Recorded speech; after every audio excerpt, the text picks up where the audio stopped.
We live in a situation that is massively uncertain, and we're seeing it in practice with the number of layoffs that we're seeing pretty much around the world. No naming and blaming, but we all know what companies I'm talking about.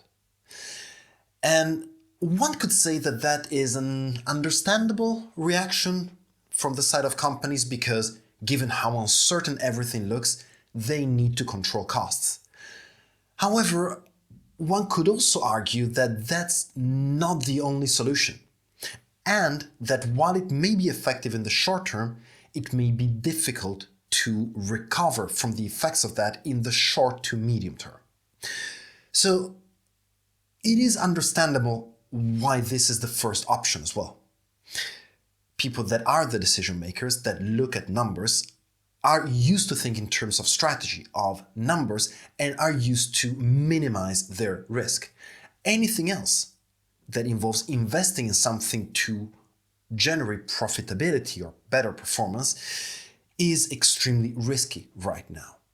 So at the cost of being redundant, I think we at the very least need to remind ourselves that investing in specific initiatives like culture is profitable.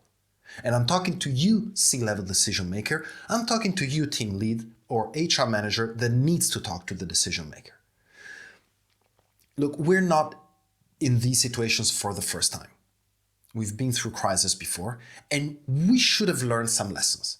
And one of those lessons is something I'd like to share with you, which is a study that has been done over 11 years on real companies.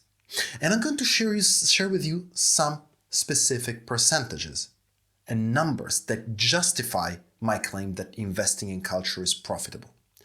And if you're thinking you don't have 11 years, take those numbers and divide them by 20 to account for the time frame you have, give or take a few months to a year, and it will still make sense.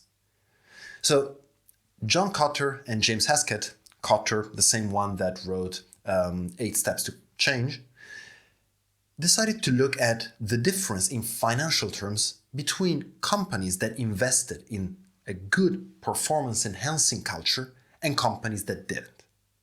The differences are striking. We're talking about revenue growth of 682% versus 166%. We're talking about employment growth of 282% versus 36%.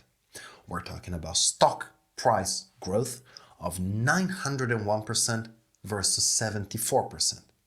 We are talking about net income growth of 756% versus 1%.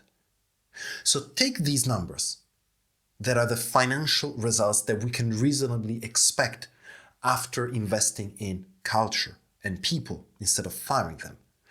Divide them by 20 to account for the time frame and tell me that that will not at the very least strike some thought in the decision maker. And if you're about to press the button, at the very least think about it. There are other things that we can do, and we need to look out for each other right now. What do you think? How applicable is this in your situation? Let me know.